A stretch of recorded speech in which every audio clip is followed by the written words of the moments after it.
নমস্কাৰ সকলোকে স্বাগতম জনাইছোঁ মই তোমালোকক এইটো ইউটিউব চেনেললৈ।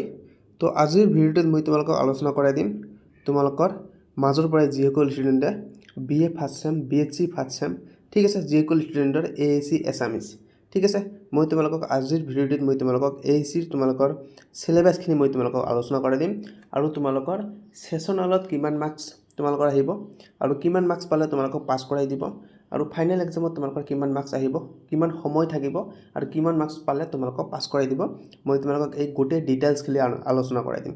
তোমালোকৰ ক্লাছ টিচাৰ কিন্তু তোমালোকক চিলেবাছখিনি নিদিব, হয়তো কোনো কলেজত দিয়ে কিন্তু আউট অফ চিলেবাছ এটা দি দিয়ে। গতিকে মই তোমালোকক একজাক্ট চিলেবাছ দি দিম।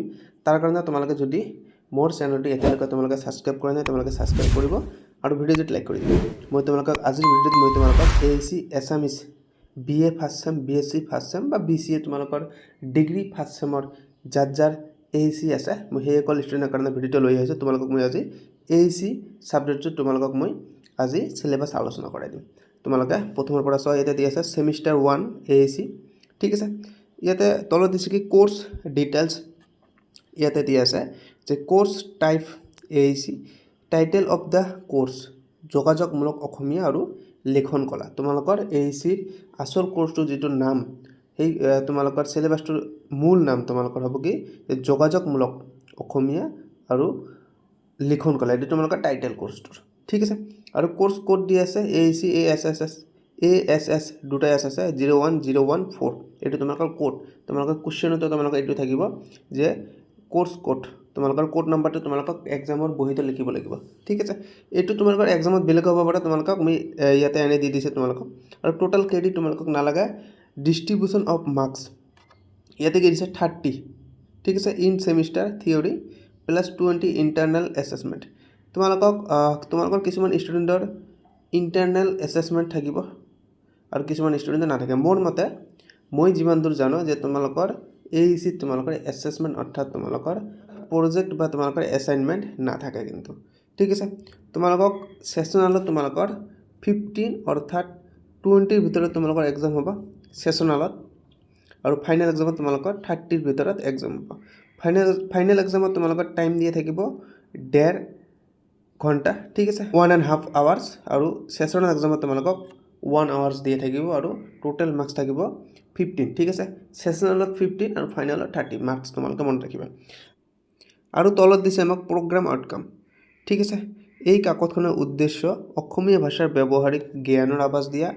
এই পাঠ্যক্ৰম অধ্যয়ন কৰিলে ছাত্ৰ ছাত্ৰীসকলে ভাষাটোৰ ব্যৱহাৰিক জ্ঞান আয়ত্ব কৰাৰ লগতে কৰ্মক্ষেত্ৰত অসমীয়া ভাষা প্ৰয়োগৰ দক্ষতা আহৰণ কৰিব পাৰিব।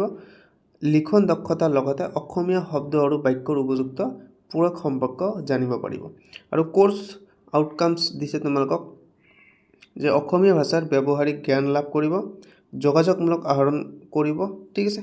3 নম্বৰ দিছে কথন দক্ষতা আহৰণ কৰিব, 4 নম্বৰ দিছে লেখন দক্ষতা আহৰণ কৰিব, আৰু শেষত দিছে আমাক কৰ্মক্ষেত্ৰত অসমীয়া ভাষাৰ ব্যৱহাৰৰ দক্ষতা আহৰণ কৰিব। তোমালোকক মাৰ্কছ ডিষ্ট্ৰিবিউশ্যনখিনি তোমালোকৰ ইয়াতে দিছে ষ্ট্ৰাকচাৰ ঠিক আছে। তোমালোকে ইয়াতে পঢ়িবা কোৰ্ছ ষ্ট্ৰাকচাৰ, তোমালোকে পঢ়িবা যে আমাক ইউনিট 1ত দিছে যে ভাষা জ্ঞান ঠিক আছে। ভাষা জ্ঞানত কি দি আছে আমাক ইয়াতে উচ্চাৰণ দি আছে, আখৰ দি আছে, জটনি দি আছে, জ্যোতিচিহ্নৰ জ্ঞান, প্ৰত্যয় বিভক্তি ব্যৱহাৰ আৰু কথন কৌশল ঠিক আছে। মাৰ্কছখিনি তোমালোকে চাই ল'বা, তোমালোকক মাৰ্কছখিনি তোমালোকে চাবা দে, প্ৰেক্টিকেল মাৰ্কছ বাদ দি তোমালোকে মুঠতে তোমালোকে চিলেবাছটো চোৱা, মাৰ্কছখিনি বাদ দিয়া, উচ্চাৰণ পঢ়িবা, আখৰ পঢ়িবা, জটনি পঢ়িবা ঠিক আছে। অৰ্থাৎ তোমালোকে জতুৱা ঠাঁচটো তোমালোকক দিব পাৰে, জ্যোতিচিহ্নৰ জ্ঞান, প্ৰত্যয় বিভক্তিৰ ব্যৱহাৰ আৰু কথন কৌশল। আৰু 2 নম্বৰত কি দিছে ইউনিট 2 যে কৰ্মক্ষেত্ৰৰ অসমীয়া আবেদন বিজ্ঞাপন প্ৰতিবেদন লিখন বিষয়বস্তু লেখন, আৰু ইয়াতে কি দিছে কণ্টেণ্ট ৰাইটিং বাতৰি লিখন, পোষ্টাৰ লিখন, হৰ্ডিংছ লিখন আৰু দেৱাল লিখন। তোমালোকৰ এইবাৰৰ ভিতৰত তোমালোকে প্ৰতিবেদন পঢ়িবা, আবেদন পঢ়িবা।